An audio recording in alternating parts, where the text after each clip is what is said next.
Cities across the country are facing a growing number of people experiencing homelessness. Tents can crop up in public parks with people just trying to have a place to live.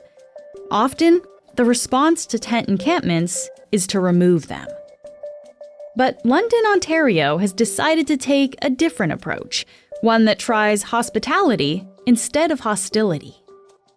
So today, I'm speaking with Marcus G., a columnist for the Globe and Mail. He'll explain what London is doing differently, the impact that it's having, and how other cities across Canada are closely watching this approach.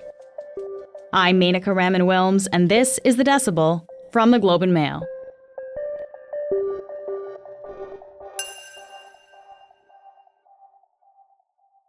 Marcus, thank you for being here. My pleasure. So I know that you went to visit these encampments in London, Ontario. Can you just tell us, what were they like?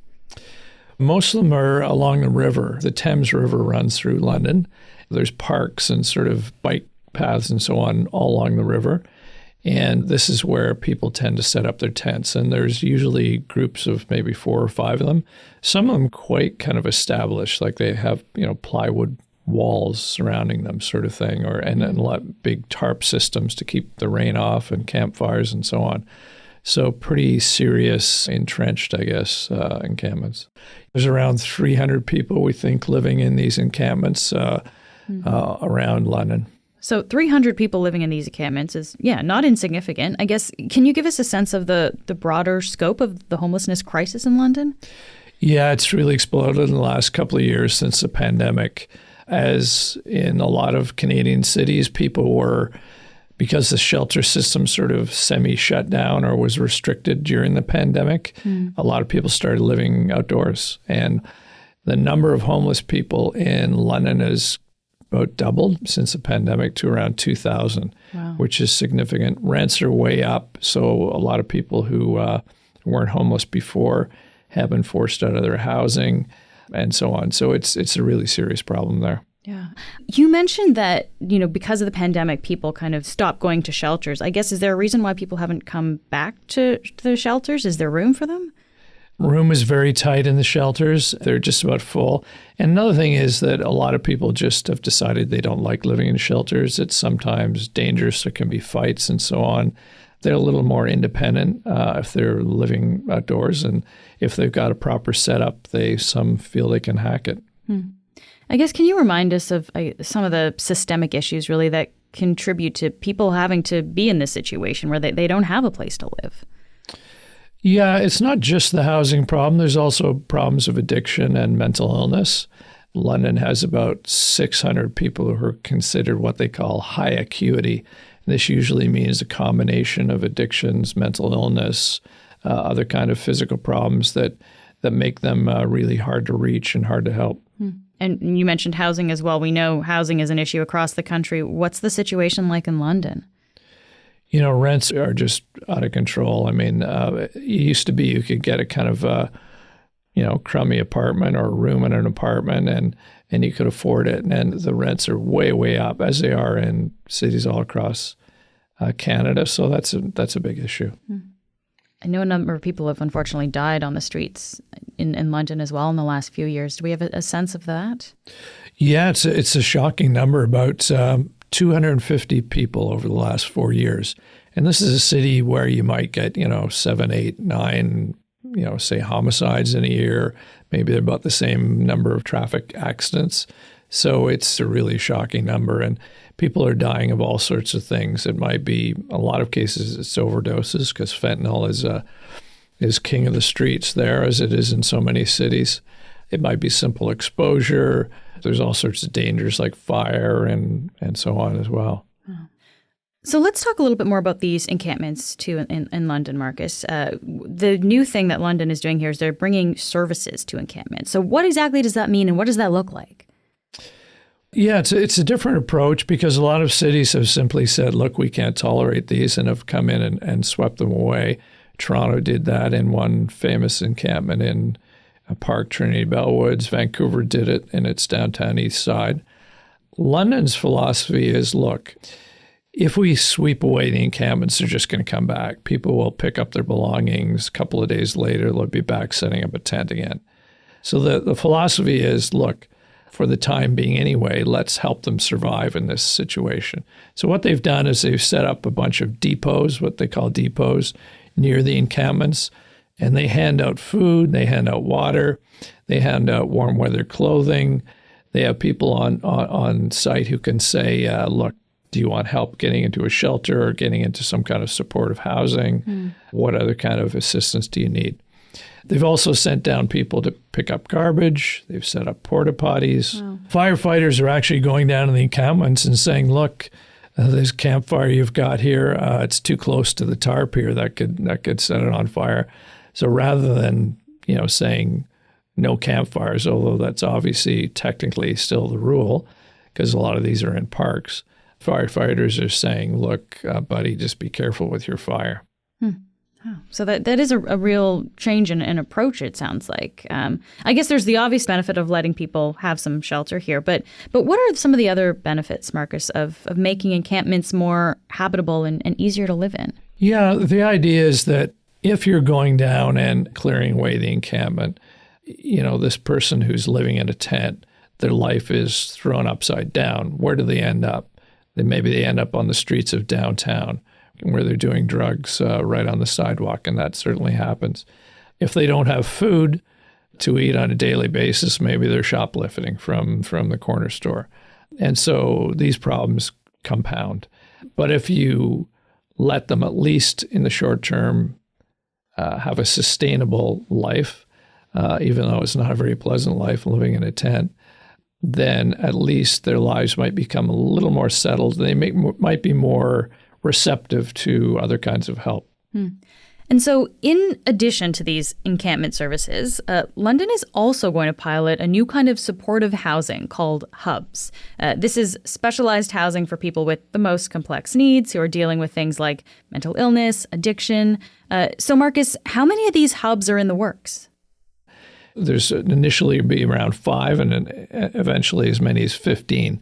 The idea is to concentrate resources on these people, give them a roof over their heads to begin with, a room of their own, not a dorm like a shelter, all sorts of supports like nurses and housing advocates who can work on their more long-term housing programs, addiction specialists, and so on. So really to focus resources on these 600 who are not only a danger to themselves and need help, but also absorbing all sorts of resources in the community, a lot of contacts with police, a lot of visits to ERs. Some are going into the ER again and again and again, and it's very costly and burdensome for the whole social welfare system there. And how much will this hub system cost? It's very costly. It's about $100,000 per space per year. Fortunately, London got a little help from a couple of philanthropists, gave $25 million, which is a great kickstart for the program. They're hoping for other federal resources and so on. They do have a lot of community support in terms of community organizations. Last year, the whole community kind of came together, realized, hey, we have a real problem here with homelessness and disorder on our streets. So they put together what's called a whole of community response. So it was businesses, it was social agencies, it was the police, it was the fire service, all got together and said, look, we really need to attack this head on. And they settled on this hubs model as one of the ways of doing it. And so when we talked about, $100,000, it sounds like for a bed in this hub for a year, I guess, how does that compare to the other costs? Marcus, you mentioned like ER visits, police. What's the relation there? Well, people who are in favor of the hub system argue that, an ER bed costs about as much or more anyway. So better to have people, long-term in one of these hubs than to be coming in and out of the ER. The detractors are saying, number one, it's very costly. Number two, it's unproven. This is experimental. Do we really know that people will come into these hubs in the first place? Second, do we know if they'll thrive there or will they come in and out? Thirdly, their concern is for the neighborhoods where these hubs will be located because A lot of the people who will be in the hubs will be people who use drugs. Will there be, needles scattered about? Will there be drug dealers? The hubs actually let you use drugs in the hub, which is unlike most shelters, which would have a no substance abuse policy. And you can have a pet in there.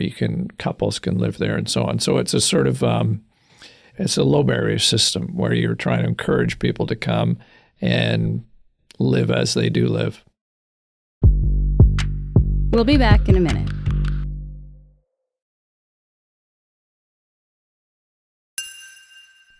When you spoke to people in these encampments, what did they say to you about how this was working or what they thought about that? I mean, most were actually quite grateful for it and said, look, this is helping us get through the day. You can't starve anymore in London. There are several charitable agencies who bring food down to the encampments. There are places you can go to get food as well. Certainly, if you need a coat or a sleeping bag, you can get it. There are also hygiene supplies that are given out and so on. That makes a big deal when you say, someone saying, you can't starve anymore in London. That's a significant thing then to have those services that are accessible for people. I guess what about advocates, social workers, city workers? What have they said about the programs? They think it's going well. And mind you, they're the ones who are behind it. So they would say that. It was their kind of idea to set this up. They say they've done surveys of people who've used the services, just kind of informal interviews and so on, and that it's generally been well received. What about the other residents of London? What have people said about these approaches and how they view them? Well, frankly, there's a lot of skepticism about it. I talked to one city councillor who said, look, aren't we just normalizing this, institutionalizing this? Aren't we, in a sense, shrugging our shoulders and saying, oh, we're going to have tents along the Thames, more or less indefinitely? That can't be a good thing. It can't be a good thing for the community. It can't be a good thing for the people living there because it's no way to live long term. So her view was, look, let's focus on recovery for these people rather than helping them live in tents. It's an interesting point because, yes, even though this is helping the people for the moment, we shouldn't, I guess, lose sight of the fact that this still isn't, a really long-term solution for someone to be living in this way. So this is not really kind of, a new subdivision that we're creating. This is still a temporary solution. Yeah, and even the advocates will say that. They'll say, oh, no, we're not trying to make these things permanent. It's a stopgap. London's doing a lot of work on building up things like supportive housing, the hub system, and so on. So it does have a long-term approach. I talked to the mayor and said, look, nobody wants to live in a tent, especially in the winter. It's getting awful cold at this time of year. Yeah. So we're not saying we want this to be a permanent thing. All we're saying is let's be pragmatic about it. People are living that way. Let's meet them where they are, kind of thing. And also let's be compassionate about it. So you did mention that there is a fair bit of skepticism too, though, Marcus. I guess what form is that taking? Mostly it's been low key. Just I talked to a few residents who have concerns. I mean, one woman said, she bought a house downtown a year ago or so, and she's had all sorts of burglaries in her backyard. Her kids see people using drugs on the way to the school bus, that sort of thing. And so she thinks the city's approach kind of is too soft, basically. And I think you'd find a lot of a sentiment like that. I know in terms of the hubs, City Council asked for input. Certainly the written response it got was pretty overwhelmingly one of worry and concern. Okay. So it sounds like people have a lot of different feelings about the way this is done. I want to ask you a bit more broadly about encampments too, Marcus, because there was a court ruling early this year in Ontario that said cities can't clear encampments if there isn't appropriate housing for people to go to. I guess, can you just remind us what that was about and how has it changed the way that cities deal with encampments? Well, cities are looking at that ruling pretty seriously, including some of the bigger cities. And there's been similar rulings in British Columbia. And it does limit what cities can do in terms of clearing encampments, or it certainly makes them think twice, because the general thrust of these rulings has been you can only do it if you have a place for people to go. to live. It's not fair to just clear people out of what is in essence their home, even if it's a tent, and say, fend for yourself. So that's a cautionary element for a lot of cities now. And as a result, a lot of encampments have become pretty ensconced in Canadian cities. Yeah. So many cities, of course, are dealing with this kind of issue, not just London. But London has taken an approach that does seem quite different than the way that most cities deal with this. So why has London taken such a different view on how to do this?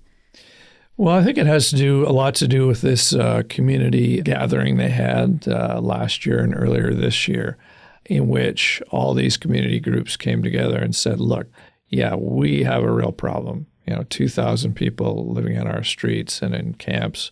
This can't go on. So many people have died. And so let's try to do something really different.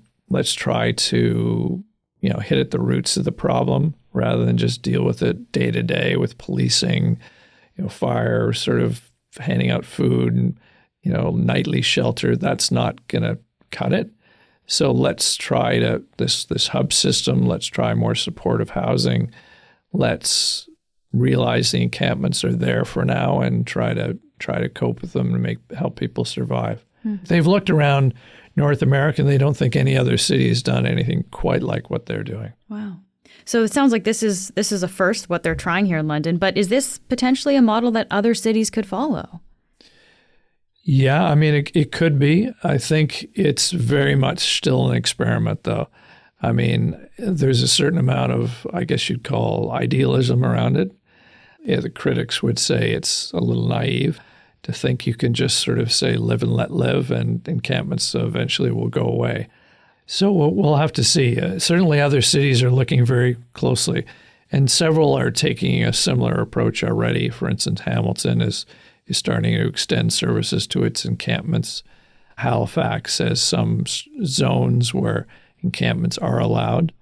So cities all across the country are really, really struggling with this problem because the encampments are worrying to residents, and they're often dangerous for people who live there as well, with fires and other issues. Marcus, thank you so much for being here today. My pleasure.